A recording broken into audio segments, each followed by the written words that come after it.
Hey folks, Dan Gunther here bringing you my thoughts on the 4th episode of Season 2 of The Mandalorian, Chapter 12, The Siege. Warning for spoilers throughout this video. If you've not seen the episode, you may not want to watch this. So this is the first episode directed by Carl Weathers, who of course plays Greef Karga in the series, and I think it was very well directed. The story itself, I think, after a follow-on to last week's episode, is another winner. I really enjoyed last week's episode. This week's episode, I think, carries that forward and was another one that I really enjoyed. After the brief hint from last week that we're on the path to meeting the Jedi, we don't see that realized this week. I think most of us kind of expected that, you know, The Mandalorian is about a lot of side quest type stories, and I definitely expected one before we get to see the Jedi, which, interestingly enough, The Jedi is the title of next week's episode. So if there is no continuation of that plot thread in an episode named that, I will be, I think, justifiably annoyed. This episode, however, sees a return to the planet Navarro, the home base of Greef Karga and Cara Dune, at the end of last season. And it's an interesting homecoming. I like to see these characters again. Greef Karga especially, I think, is a lot of fun. Cara Dune, of course, as well, a kind of much-needed woman character in this story. There are precious few of them for sure. So, you know, it's definitely good to see this dynamic reunited. I enjoyed the idea of them working together to make Navarro more of an open place and less brooding and dark as it was under the kind of Empire rule. However, there is still an element of the Empire there, this base that Moff Gideon got his reinforcements from at the end of last season, and Greef Karga wants the Mandalorians' help in dealing with that. An interesting setup to the story, and, you know, fun, of course, to see more Empire elements and them dealing with that. We also get a bunch of little hints towards the larger story, which, again, if you've been watching my previous reviews, you know that's something that I'm really eager for.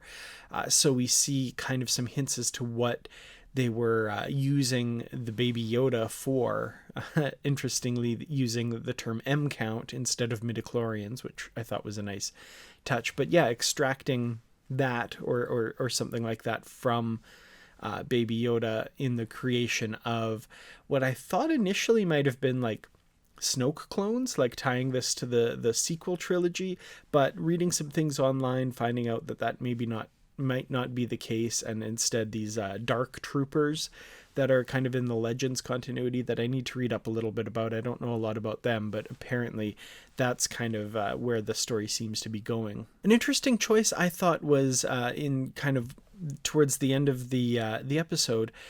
We get kind of the Mandalorian removed from the narrative for a period of time, and we see just Greef Karga and Cara Dune, and of course the bounty from episode 1 way back when, who's now working as Greef's accountant, basically.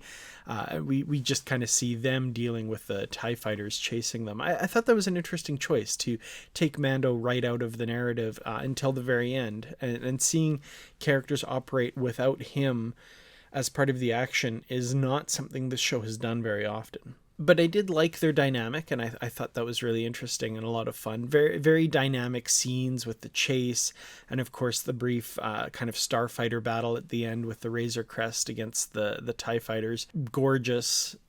Yeah, again, that's just something I've never had a problem with on this show, is how it looks. Looks incredible, except maybe that one shot that people have pointed out where there's the kind of guy in the green t-shirt in the background. Oops, kind of making his way into the scene there. But other than that, gorgeously shot, very beautiful show. Baby Yoda's kind of side story here is he's left behind at a school, which used to be the bar, I guess, and I like this. It's cute. He's kind of stealing these macarons from a fellow classmate that he's been left with there. It was cute. The Baby Yoda cuteness factor, of course, is high, and everyone will get their appropriate grins and giggles and laughter in at this one. So yeah, that's definitely there for sure. I was really happy to see Paul Sun-Hyung Lee again returning as the X-Wing fighter pilot in a substantially bigger role this time too. So Again, I know personally that he is such a huge Star Wars fan that, how thrilling this must be. And I think, fans like me kind of put themselves in his place watching this and imagining what that would be like to take part in a franchise that you've loved so deeply for so long. It was very, very cool. And of course, we do get to see Moff Gideon at the end as well. So definitely advancing these stories forward. I think that's very important, especially given how we're halfway through the season now, 4 episodes done, 4 left. So yeah, getting some movement on this. I'm definitely eating my words from a few weeks ago where I said, it's all just going to pile up at the end and we're going to have a bunch of filler until then. No, they're actually moving the story forward and giving us an idea of the larger plot regarding Baby Yoda and what he's being used for and what Moff Gideon is up to and all of that. So yeah.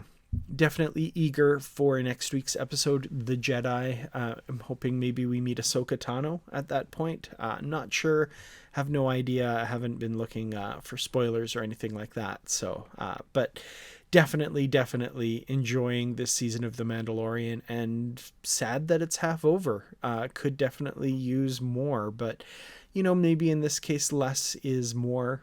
Maybe 8 episodes is perfect, and just that little taste is exactly what we need. I could see myself getting sick of this universe very quickly. It's not as clean and bright as Star Trek. It's definitely a little bit more grim and that sort of thing. And I could see myself getting fatigued of it. But as it stands, I'm really enjoying the show so far. So I'd love to hear from all of you out there.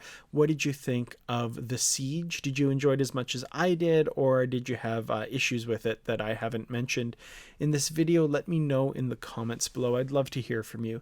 Thanks, of course, to the Patreon supporters for all of their help in bringing these episodes to you. I really couldn't do it without you. Thank you so much to everyone else for watching.